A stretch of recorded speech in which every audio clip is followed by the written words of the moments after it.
It seems that in the United Kingdom, just minutes ago, there was an anti-Muslim attack. I've never heard this expression used before, anti-Muslim attack. But that's what they call it because nobody died. But I want to analyze because this is actually very intellectual stimulating on how the press, the politicians, and society treated this event compared to the Belfast riots. So, for those of you who don't know, the Belfast riots was an incident where an immigrant attempted to decapitate a British citizen.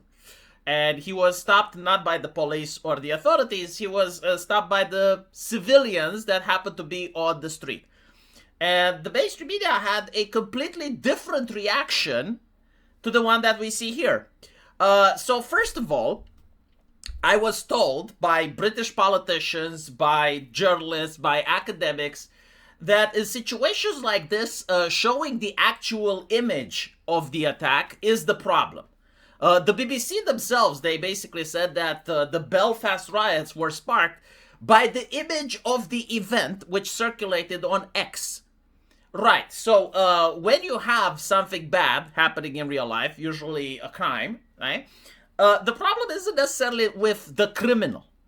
The problem is with the fact that adults that can vote have access to devices which they can use to record reality and then share it with other adults that can vote. And this is extremely dangerous for the government, right? And this is what creates riots, panic, and unrest. In this situation, apparently, the BBC has no problem releasing the full footage of the individual that did these attacks.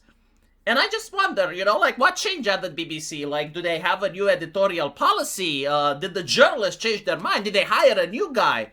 Like, how is it that all of a sudden it's actually okay to share? So, are politicians coming up to a different moral conclusion? Is it like COVID? Like the science around the thing has changed?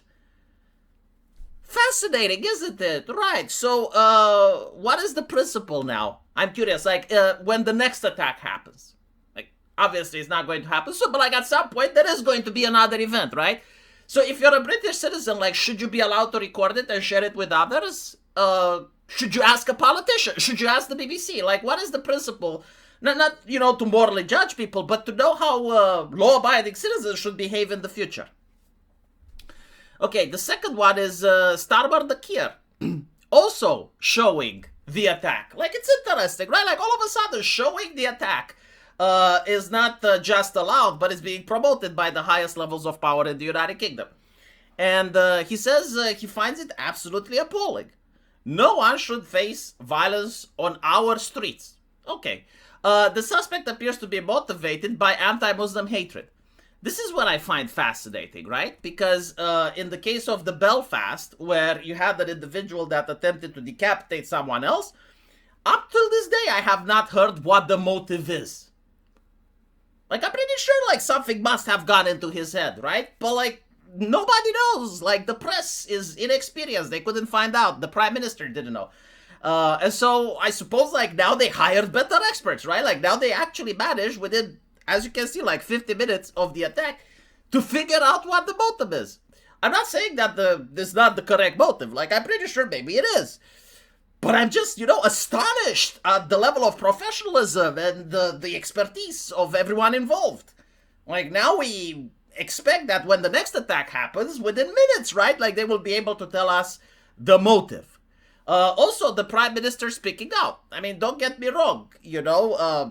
Making sure that there is law and order is his job. And given how much law and order is in the United Kingdom, you can assess if Keir Starmer is doing a good job or not. But within minutes, he makes a statement, right? Within the case of the Belfast decapitation incident, it took a little bit more from him. So again, like, I guess the Prime Minister updated his response team. Like, they must have looked at the Belfast incident and they said, well, our nation is pretty shitty. Like, we need to update everything. Get better experts, get better response team, get better journalists. And now they're doing it properly, right?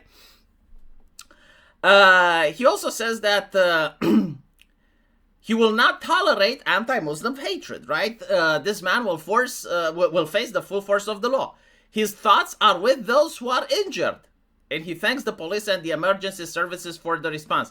Do you know what's missing in this picture? And I'm genuinely curious where they are. I'm pretty sure they will come up eventually, right? The victims of the families. Sorry, the families of the victim, right? Like they need to come out and say that now it's not the time to allow division to separate us, right? Like, isn't this how it usually happens after every one of these attacks? Like, you need to see the grieving father that has his son in hospital and say, we will not let hatred divide us. Like, now is not the time for the Muslim community to, right? Like, isn't this like what's expected? I mean, this is pretty much what I would expect given the pattern of what happened in every other attack, right? Like, you have a member of the family that comes up and they're very compassionate and empathetic and understanding, and they're basically saying that this is a one-off case that is not going to allow division, blah, blah, blah, blah, blah. Right? Interesting that, like, why is this so different than everything else that happened up until now? Why is Britain all of a sudden a competent nation? Like, they seem to have journalists that are on the case. They figured out the motive. The prime minister, immediately, he's out there. Also, like, this, again, is something that didn't end up with any person killed, right? So, there are 5 victims. Like, I'm not saying that this is not a crime. Like, no, it is a crime, right? Like, of course, like, the guy should be arrested and prosecuted. Like, I wouldn't want to be on the streets with someone that is bashing people in the head. Like, I wouldn't feel safe. You know, my wife walking by a guy without a shirt, just bashing people in the top of the head. Like, sure, okay, fine. Law and order needs to be done. But is Britain such a safe country that now the prime minister has to speak out when you have, like, what, like 5 cases of hospitalization? I mean, how many people are in Britain, right? Like 80 million or so? How many injuries, bar fights, everything else is happening? Like, is the prime minister coming out for every one of these events? Or is there, like, something in particular about this that requires the attention of the prime minister? Like, not, right? Like, it's not like the police chief that's coming out and is talking about this. It's not like community leader. No, it's like the prime, within minutes of the fact. Again, no one is killed. Just so we're on the same page, right? So, like, the BBC writes an article, despite the fact that no one is killed. And they know the motive, and they know everything. Well, the thing is, like, this guy isn't even convicted. Like, it may not even be a case of anti-Muslim violence. Like, it could be maybe one of them fucked his wife.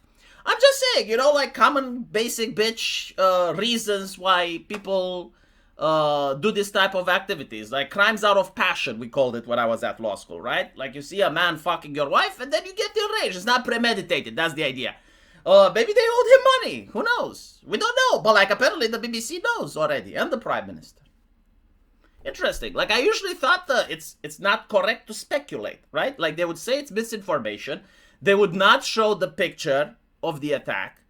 And they would also make sure that social media suppresses it. Now I see the opposite. Now I'm on social media, and this is what pops up. Let me know what you guys think, and as usual, we'll see each other in the comment section. Take care.